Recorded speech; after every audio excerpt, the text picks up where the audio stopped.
This is what you've been waiting for. Yeah. So now's your time to have your trial and I want it to go smoothly. Okay. All right. Yes, ma'am. Treat the bailiffs with respect. We're not going to have any issues. No problem. If you don't do those things, then I just want to make sure you understand what some of the possible consequences could be. Gotcha. Because what the law says is that if you are disruptive during, or any defendant is disruptive during their trial, Yes, ma'am. and they continue to do that after they're told not to, I can actually remove them from the courtroom, which means you would not even be in here for your own trial. Okay. That's not good for you. You No. want to be part of your trial, right? Yes, ma'am. So let's just follow all those rules, listen to the bailiffs, listen to your attorney. We'll get through this, okay? Okay, no. Okay. So no objection then to that motion? No, Your Honor. Then I will grant your motion in limine. Obviously, if anything comes up that's in that motion at any time that you think becomes relevant or admissible, just approach where the jury can't hear and we'll get that taken care of. Yes. Anything else? It looks like there has been an election filed. If there is a finding of guilt, that the jury would assess punishment. Is that correct, Ms. Perazo? Yes, Your Honor. And then finally, it's my understanding that Mr. Hill is eligible for probation and that you have an application for probation prepared, but need his signature in front of the clerk. Is that correct? Yes, Your Honor. So, Mr. Hill, because you are eligible for probation, you have to sign a document where you swear that you've never been convicted of a felony anywhere else. Yes, ma'am. So I'm going to need you to get that signed in front of the clerk. She'll say that she's watched you sign it, and then that'll get taken care of. Okay. There's one other thing that you'll need to sign with regard to the fact that Mr. Nichols has turned over all the discovery and Ms. Perazo has that. We'll need your signature on that before we get started. Gotcha. Okay. All right. Anything else then before? What we're going to do is we'll have Mr. Hill just in the back while they bring the jury in, get them situated. Everybody will have their seat. We'll have them excused from the courtroom just for a few minutes. They'll get myself, get Mr. Hill. We'll come in and then we'll get them back in at that point. Yes, ma'am. Anything else before we break to do that? No, Your Honor. No, Your Honor. Okay. How long would either of you request for jury selection? I think 45 minutes would be sufficient. Can I have my paperwork right now? Hey, why don't you grab it all, get it together, get your paperwork together, because that'll be where the lawyers stand and you'll be able to put it on the table. We can even go ahead and have the bailiff put it on the table for you and it'll be over there on the table where you're going to be sitting. Oh, yes, sir. All right. All right. And then you can just go, I'm going to leave as well and you can go wait in the back. We'll get you back out here as soon as we're ready to get started. Oh, yeah, wait, we need that signature. Let's get that done before we do that. And I'll take a break and then I'll come back in when we're. There we go. It's a deselection process. And so what that means is that the lawyers here today want to get to know you. They want to we need 12 people plus an alternate that can be fair and impartial in the case that we're hearing this week. Everyone who comes into jury duty, every person in the world has personal experiences that might affect your ability to be fair in any given kind of case. And that's really what we're trying to get to this afternoon is there an experience or something with you personally that would make it to where you would be unable to be fair? And that's all it's about. So the first thing I'm going to do is you all will have to take an oath. And then I'm going to introduce everybody involved and we'll start asking you some questions. And then I'll let the attorneys have some time to spend with you to get to know you a little bit better. So now, before we really get started, start asking questions, you can all remain seated, but if you would please raise your right hand. Do you and each of you solemnly swear or affirm that you will true answers give to all questions propounded to you concerning your qualifications as a juror, so help you God? Yes. Thank you. So that's it. That's what you're required to do today is to tell the truth. And that's what we need you to do. Also, if there is a time during this process that a question is asked of you that you don't feel comfortable maybe talking about in front of 50 or so of your new best friends, all you have to do is say so. At the end of the process, we'll take a break. We can bring you back in individually. So if there's anything that is sensitive that you don't want to share in front of everybody, we want you to tell us those things and we'll try to make it as private and comfortable as we can for you. What we don't want is for you to have some information about yourself, the case, the type of case that you don't tell us. And then we're halfway through the trial this week and you say, you know what, I can't do this. Because at that point, we potentially would have to get another jury, go through this whole process again. And we have another trial set next week and the week after. So it just causes a lot of issues. At the end of this process, I will ask you all if there was a question that wasn't asked that you think is important. You might be sitting there thinking, I can't believe they didn't ask this question. I'm going to give you an opportunity, even if a question specifically isn't asked of you, to let us know something that might be on your mind. We would rather you let us know and let us decide and the attorneys decide whether or not it's important than not know and something come up later in the trial. And so I'm going to go through, for those of you who've been on jury duty back pre-COVID, we used to have a different system where you went down to that big jury and paneling room and a judge would come down and kind of go through those qualifications with you. Then you'd wait around and get sent to a court. Anyway, this is a much better situation where you don't at least waste that half of your day. But I am required to go through with you now what the qualifications are to be a juror. And so I'm going to go through those. There's just a handful. And then I want you to please keep in mind, if you think that any of those might apply to you, then I'm going to ask you at a certain time to kind of raise your hand and let us know. We'll deal with that. The first is that you have to be 18 years of age or older. You have to live in Jefferson County, Texas. So we need you to be a resident of Jefferson County this week. We don't anticipate this trial to last longer than a week. But if you have moved permanently from Jefferson County before today, after you signed up, please let us know that. You must be of sound mind and good moral character. This one, I usually, hopefully, can make the assumption that because you showed up to do your civic duty, that you qualify under that one. If you have been on a jury, not just this part, but you were actually sat on a jury in a case in the last 6 months, and the trial that you were on went into a second week. So within 6 months, and it was longer than a week, let us know that, and you can get a pass for this one today. You must be able to read and write the English language. You cannot have been convicted of a theft of any level or of a felony, and you cannot be under legal accusation or indictment for a theft or of a felony of any kind.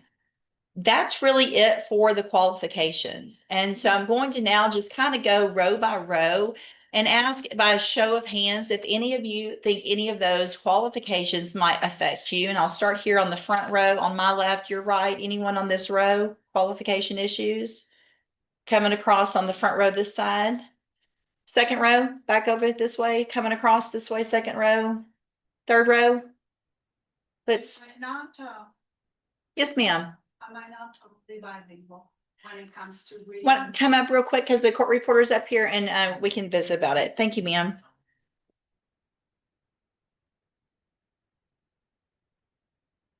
And let's see.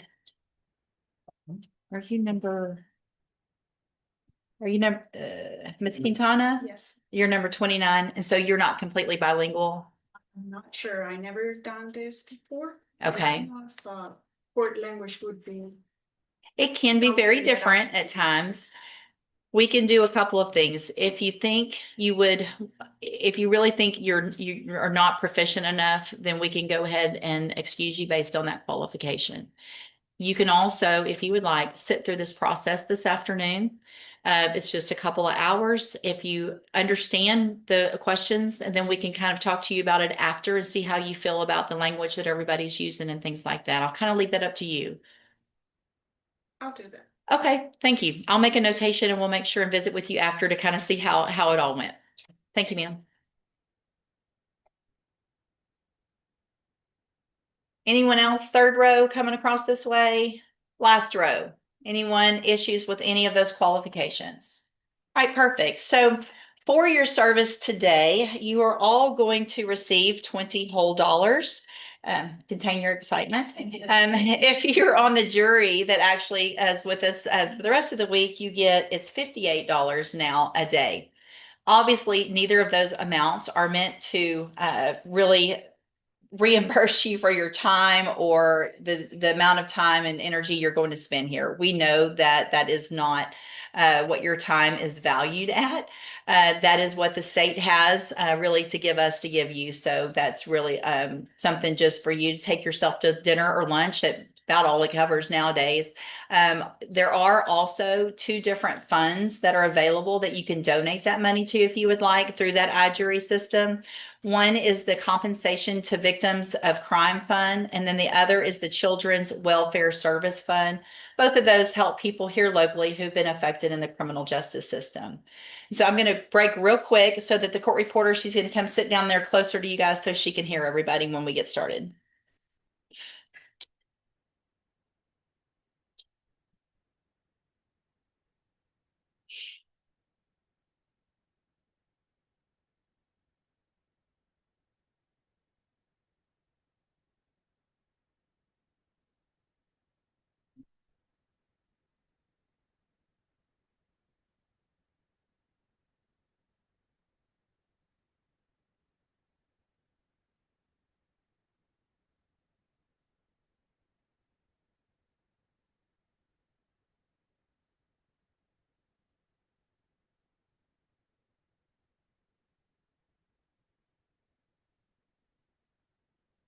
All right, thanks.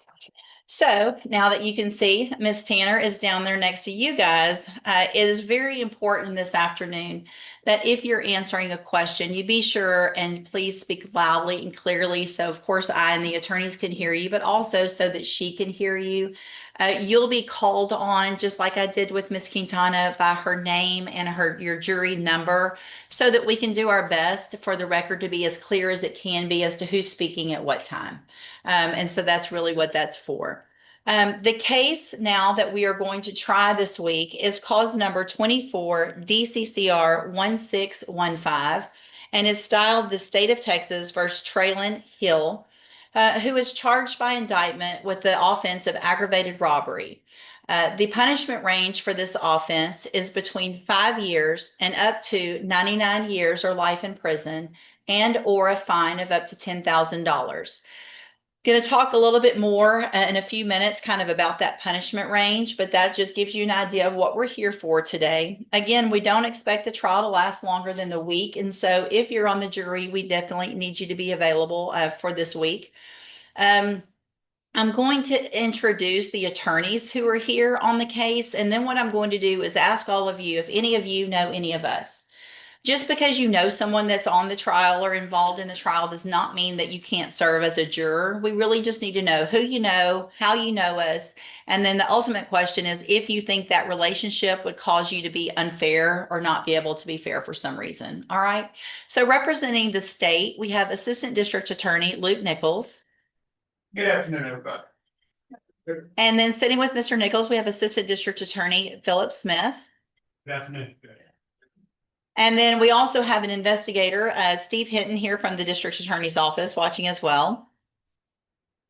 And then representing Mr. Hill, we have Ms. Lori Perazzo. Good afternoon, everybody. And then the defendant is Mr. Traylon Hill. So what I'm going to do now is just like I did before, kind of go row by row and ask all of you if any of you know any of us. And so I'll start with the first row. If you know any of us, starting on this side, raise your hand. On this side, anybody know any of us? Coming across this way, anyone? All right, back to the second row. Any of you guys know any of us? Let's see. And is it Mr. McBride? Yes, Number 19. Who do you know, sir? and Luke Nichols. Okay. Is there anything about any of those relationships that would make you feel like you would not be able to be fair in this case? Thank you, sir. And anyone else, third row coming across this way, third row over here, or was it on the second row? Sorry, second row, skipped y'all. Back to the third row now on that side. Yes, sir. Let's see, is it? Well, which number are you?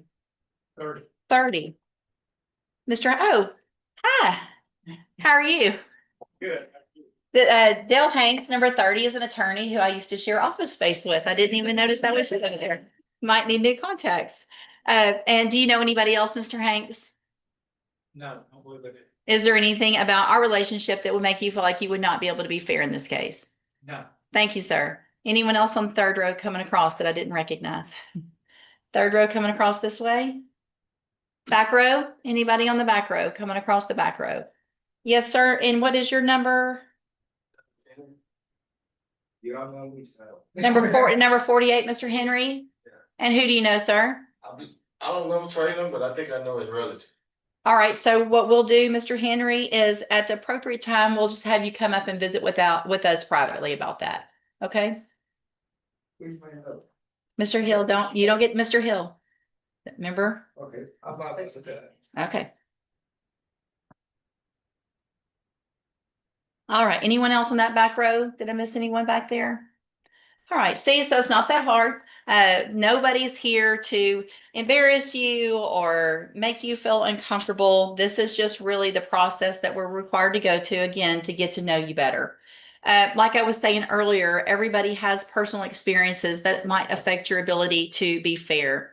An example that I give of that is, let's assume that you went out to dinner last night. For those of you who have been on a jury in here before, I'm sorry you get to hear the same spiel. I'm not sure if anybody has, but it's a lot of the same stuff.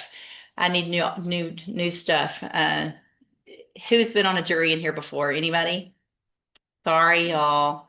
Y'all get to hear it all again. I need some new show information. All right, so let's assume that you were on a jury and the night before you had gone out to dinner and your house had been burglarized and ransacked and items taken that were irreplaceable. And then you show up for jury duty the next day and it is a burglary of a habitation case. It may be a little soon for you to be fair in that kind of case. Or you may be able to say, you know what, I could never be fair in this kind of case. I was so traumatized by what happened to me. Or the other thing is you could say, you know what, that was my experience. I can set that aside and I can base my decision on this case only on the information that's presented to me in this case. That's really what the lawyers are trying to find out. It's just more about you and how you feel about things, any experiences you or your family may have had that might affect your ability to be fair. And like I said before, it's really a deselection process, because what that means is after the lawyers talk to you at the end of this process, they're given a certain number of strikes, is what it's called. They can go through and mark their jury list, mark your name off for whatever reason. If you answered a question a certain way that they feel like you might not be fair. And then the jury is comprised of the first 12 that aren't marked off. So it's really more, again, of a deselection process. Those in the front rows obviously are a little more in the target range than those in the back. But that being said, a lot of times we do get all the way to the back row, depending on the kind of case and things like that. So that kind of gives you an idea of how the process works. I'm going to go through a little housekeeping matters with you. I'm going to go through some legal principles that apply in all cases, and then I'm going to hand it over to the attorneys, and they'll both be given an opportunity to visit with you for a little bit.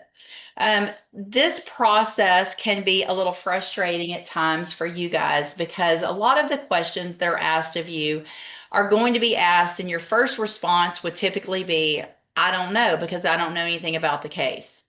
The lawyers are not allowed by law to talk about, at this point in the trial, the specific facts of the case. That comes when we have witnesses that are sworn to tell the truth and all of that kind of stuff later. So they're going to be talking to you in generalities and hypotheticals and things like that. I promise they're not just doing that to frustrate you. It's just the process, and they're required specifically not to talk about the facts. So that being said, it can be a little bit frustrating, but don't get mad at them. They're just following the law. There are no wrong answers. We do not want you to try to answer a way that you think I want you to or the lawyers want you to. We really just need to know how you feel about certain things that they're talking to you about.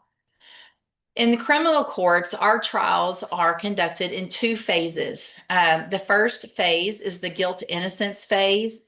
And then if the defendant is found guilty, we would go to what's called the punishment phase. And in any criminal case, the defendant has the right to choose who punishes him, the jury that found him guilty or myself as the court. In this case, Mr. Hill has elected, if he's found guilty, that the jury would assess punishment. So we'll talk a little more about that punishment range that I told you.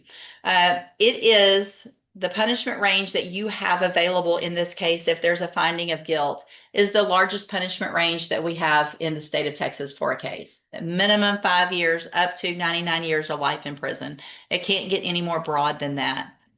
There are, and also given the right circumstances, there is the possibility of probation.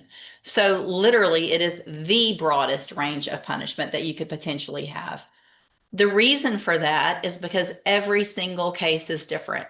Every defendant's different, every set of circumstances, every complaining witness, victim, all of those things are different.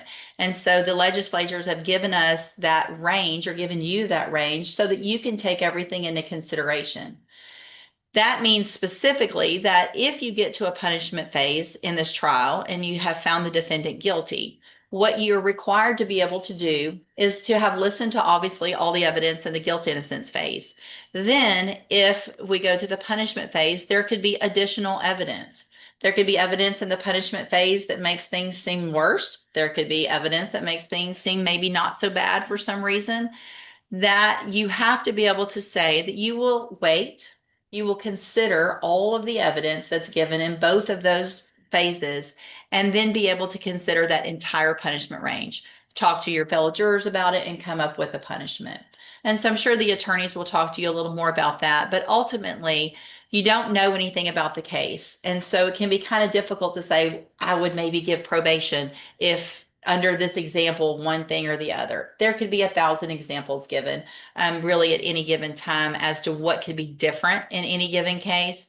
And so really, we're just asking you to be open-minded and be able to listen to everything and consider that entire range at the appropriate time if we get there.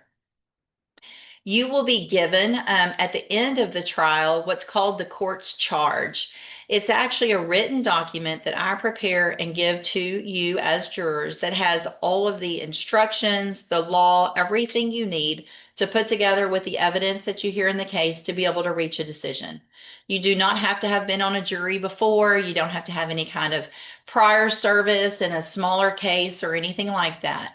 Everything that you need will come from either myself in that charge or here in the courtroom through evidence that's presented, testimony, things like that. In fact, if you're on the jury, you'll specifically be instructed not to look up anything for yourself. We don't want you Googling legal terms or trying to figure out things. Everything you need is supposed to come from here in the courtroom. And so you don't have to, again, have any type of experience, even though this is obviously a serious case. That's kind of it for just some general stuff. I'm going to go real quickly through some legal principles that apply in every single criminal case, and then I'll give it to Mr. Nichols to get started. The first legal principle is called the presumption of innocence. Everybody's heard those words, and I'm sure you all know what they mean. But what that means is that our law provides that all persons are presumed to be innocent, and that no person may be convicted of an offense unless each and every element of that offense is proved to you beyond a reasonable doubt. The law does not require the defendant to prove he's innocent or to produce any testimony or evidence. That presumption of innocence alone is sufficient to acquit the defendant unless jurors are satisfied beyond a reasonable doubt that the state has proved everything, each and every one of those elements. So if I were to ask you right now, whether or not to vote, whether or not the defendant is guilty or not guilty, what would your vote be? See, it's easy. No trick questions. The law provides that the prosecution or the state are the ones who have to prove each and every element of the offense beyond a reasonable doubt. And if they fail to do so, then you must acquit the defendant and find him not guilty. I've used the term now beyond a reasonable doubt several times. Many, many years ago, there was actually a definition that judges were able to give to the juries as to what that meant. The highest courts in the state of Texas, however, have abolished that, and we're no longer allowed to define for you what that means. I think it really means two things. I think you decide for yourself what beyond a reasonable doubt means to you, and then you decide whether or not the state has proved each and every element of the offense beyond a reasonable doubt. There are other types of courts here in our courthouse. You've got civil courts and you've got family courts. They have different burdens of proof that are actually defined for them. Ours is the highest burden, but it's not 100%. It's just beyond a reasonable doubt. So again, they'll probably talk to you more about that as well. Our law also provides that the defendant can, if he chooses, testify on his own behalf. Same law, however, the Fifth Amendment that you've all heard of, specifically says that if a defendant elects not to testify, that you cannot use that against him. And what that means is you cannot say, well, because he didn't testify, he must be guilty. In fact, you'll be instructed specifically if he chooses not to testify that you are not to discuss it, you're not to talk about what he might have said or why he didn't take the stand. That decision is usually made with discussions between the defendant and his attorney, usually sometime during the trial or the end of the trial. And that decision is made for a lot of different reasons, based on legal things and stuff like that. Ultimately, it just means that you, while human nature makes everybody think they're first, I want to hear from both sides. You can want to hear from both sides, but what you can't do is say, because I did not hear from him, he must be guilty. You just have to take the evidence that's presented and decide whether or not there's reasonable doubt or whether or not there isn't. That's really kind of it for me as far as what I'm going to go through with you guys. The last thing I'm going to say, and obviously, this is a very serious case. Everything we hear in this court are felony cases. They're all very serious, and I don't want you to think that if I make light of something or try to get a chuckle out of you guys that I, for some reason, or the attorneys for that matter, don't take what we're doing very seriously. The whole purpose of this afternoon is for you guys to kind of loosen up and talk to the attorneys. And so that's what we're trying to get you to do. Before I hand it over to Mr. Nichols, the last thing I'm going to tell you is a lot of people think that if they're really quiet and they kind of sink in their chairs and they don't say anything, that they're going to get to go home and not come back. It is typically the opposite. It is usually the quiet ones that get to spend a few days in these chairs up here with us. Again, kind of a joke, but it's really, honestly, it's usually the way it works out. Again, just an effort to get you guys loosen up, talk to the attorneys, and don't forget, if there is anything that you are not comfortable talking about, just let us know. I'll make a notation and we'll bring you back individually at the appropriate time later this afternoon. All right, Mr. Nichols? Thank you, Your Honor.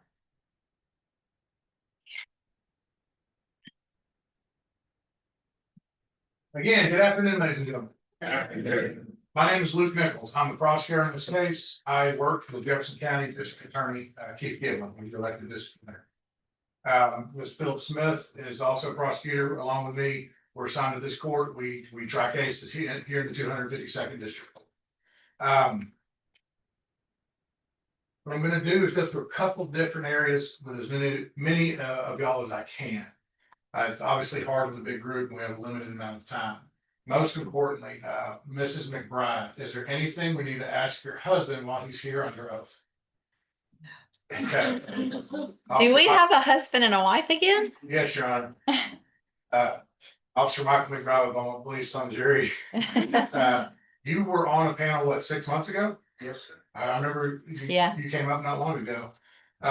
Anyways, it doesn't happen often. You have a husband and wife. A year or so ago, we had not only a husband and wife, but husband and wife sitting next to each other during jury selection, which I don't know. That never happened. But it's always interesting. We have husband and wife in the same panel. Officer McBride, you said you knew me, you knew Mr. Smith, you knew the court, obviously. You've been in here plenty of times. Anything about that you don't think you could sit on the jury, be fair? This is a BPD case. I don't know Mr. Smith. I know the investigator. Mr. Henry, yes, sir. This is, you work for Beaumont Police. This is a Beaumont Police case. Yes. And so in a second, I'll go through like I always do, the list of officers involved. And I'm sure you're gonna know most of them, at least by name. Yes. Just in general, any reason you don't think you could sit as a juror on this case? Okay. Judge touched on the reason we are here. Traylon Hill is charged with the offense of aggravated robbery. In Texas, aggravated robbery is a first-degree offense. First degree means the punishment range, if he is found guilty, is anywhere from 5 up to 99 years or life in prison. And as Judge also mentioned, probation can be a part of that as well if the jury decides. Knowing that, does anybody here say, I don't know that I can do this. I don't know that I could be the one to sit and render judgment on if this thing occurred and what the proper punishment would be. Yes, sir, you were number 4, Mr. Beard. Yes, sir. Can you tell me what issue you might have? My brother had the same charge. He was given 26 years at 17 years old. All he stole was a TV from Judge Walker. So yeah, I have some bias. Okay, I'm. I also have to be in Memphis, Tennessee at 8 a.m. and Okay, It's 10-hour drive. Now I'm not gonna be there till 2 in the morning, and I've been welding since 5 a.m. and came in here sweaty, and now I'm dry and shaking because I'm freezing. So like I can't cut you loose just yet, but we will talk, okay? Can I call you up a little I bit? can't stand on the jury. I'd be biased. So there you go. Okay, I can't just let you go right now though, okay? I'll call you up in a little bit, okay? Anybody else have, not all those reasons, but when I said about this punch range, about the severity of the case, something that concerns him. I don't see any other hands. Mr. Hanks, what type of law do you primarily practice? Personal injury, law, occupational disease. Is that what you've done for your whole career? I know you've been practicing for a while. Yes, Have you ever practiced criminal law? I have been assigned in the federal court back in the early days. You don't get a choice. I have represented a few people in criminal cases in federal court, not in state. And how long ago do you think that was? The courtroom begins with an important reminder that a criminal trial is about following procedure and allowing both sides a fair opportunity to present their case. Before jury selection gets underway, the judge addresses Traylon Hill directly and makes it clear that interruptions will not be tolerated. She explains that he will have opportunities to speak with his attorney during breaks, but disrupting the proceedings could ultimately result in him being removed from the courtroom.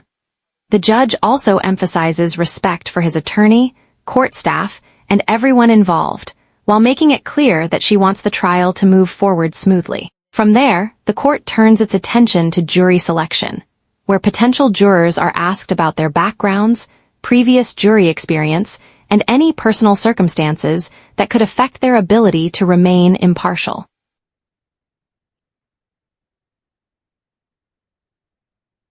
$36 years. Okay, so it's been a while. Yeah. All right, I think it's right 1990, something like that. good deal. One thing I want to ask everybody, and I'm gonna ask the same kind of question for everybody that raises their hand. I want to know if you've been on a criminal jury before. So by criminal jury, I mean either in this court or next door for a felony case, or in the county courts, number 2 or number 3 for a misdemeanor trial. I don't mean a car crash or something where someone is seeking money damages. I don't mean a custody battle or anything like that. I mean a criminal case. So what I'm gonna do is start with the front row. And what I want to know is what kind of case it was, how long ago it was, and what the result. I'm gonna start with this front row. Anybody on a criminal jury?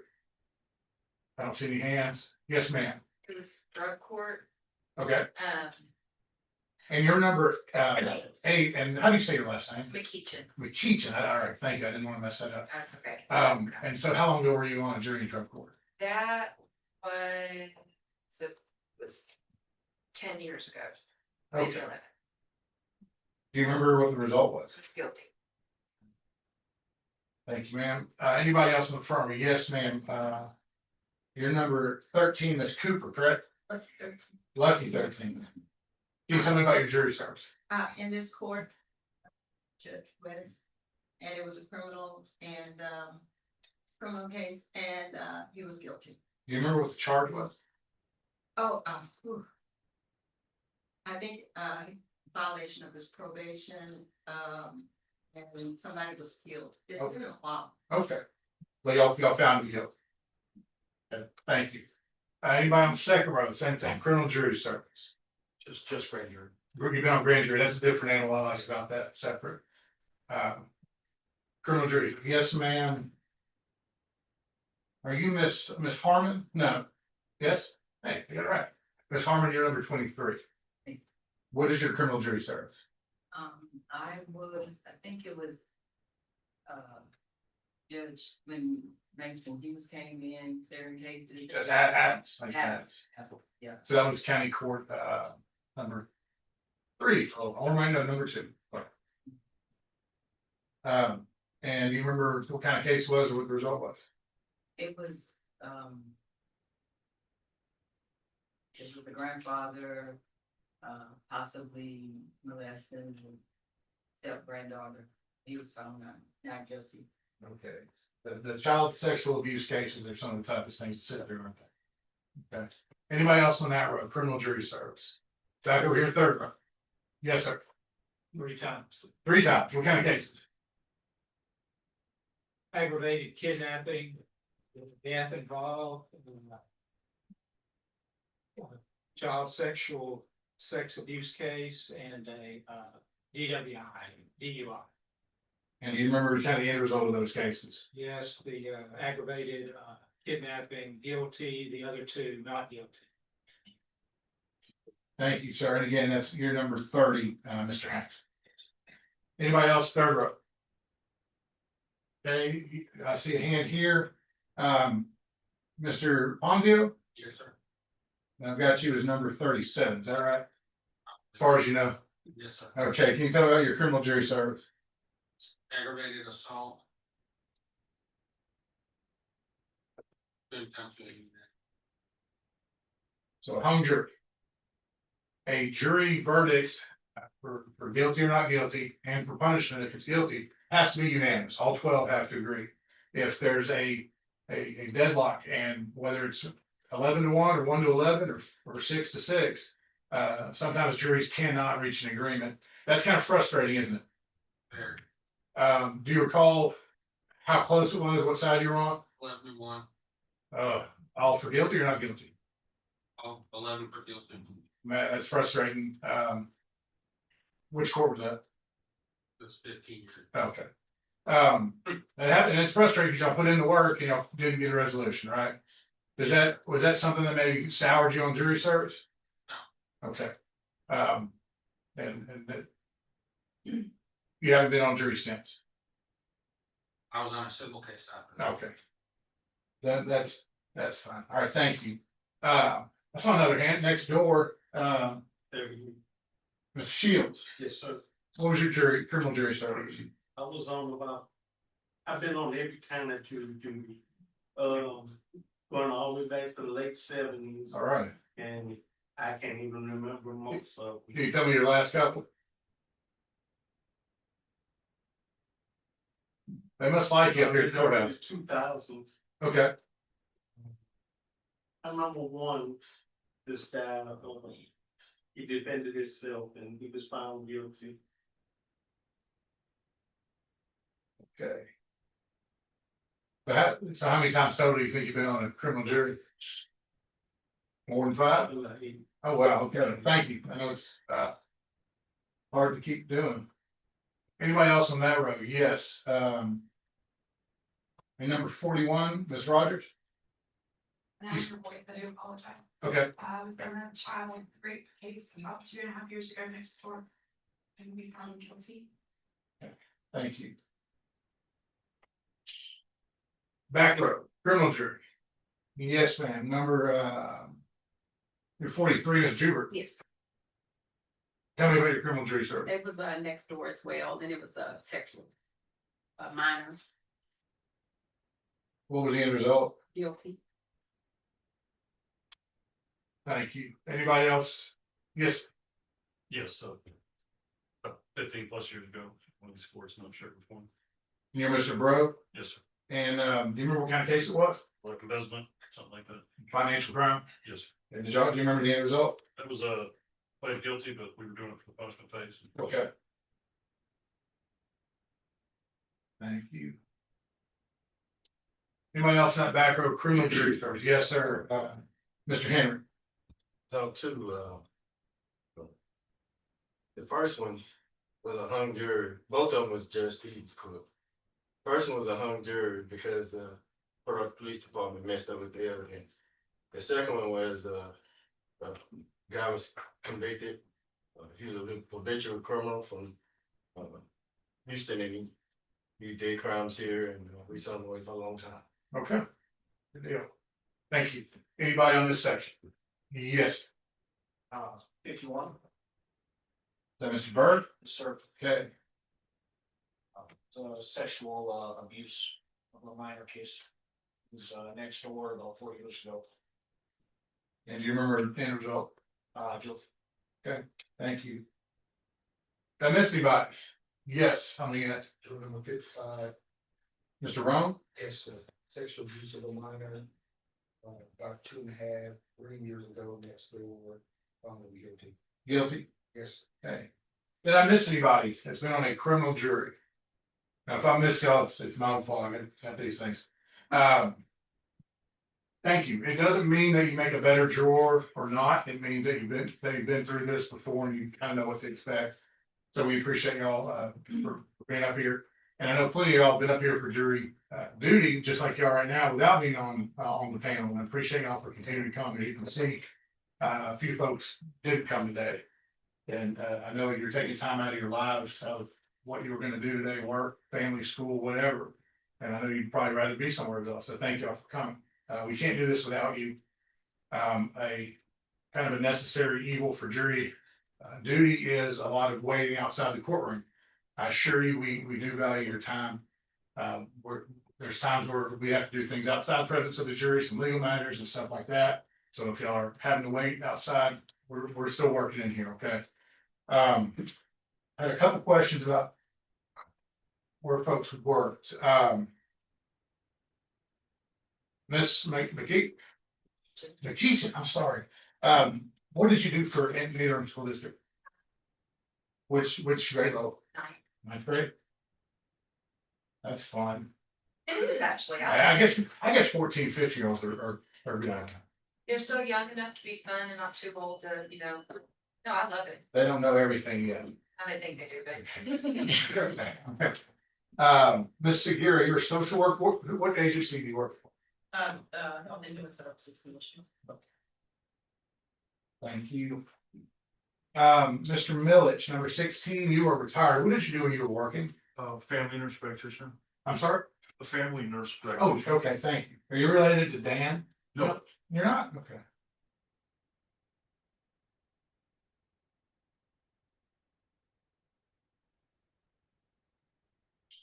Mr. Zhao, I'm saying that right? Yes, You're a scientist for the A&M University? yes, What is your area? agricultural research, Can you say that again? agricultural. Education? Okay. Thank you. Mr. Carney, what grade level do you teach for BISD? Variety, I range from 10th to 12th grade. Okay, what school are you at? Beaumont United. At United High As School? questioning continues, the seriousness of the aggravated robbery charge becomes clear, with the judge explaining that a conviction could carry a very broad punishment range, while probation may also be possible under the appropriate circumstances. One potential juror reveals that a close family experience with a similar charge could make it difficult for him to remain completely unbiased, showing exactly why this selection process matters. The judge repeatedly reminds the panel that the defendant begins with a presumption of innocence, and that the prosecution must prove every element of the charge beyond a reasonable doubt. Jurors are also told that they cannot treat a defendant's decision not to testify as evidence of guilt, and must base their decision only on what is presented in court. Ultimately, this portion of the hearing shows that before the actual trial can begin, the court must carefully build a jury capable of evaluating the evidence fairly and following the law.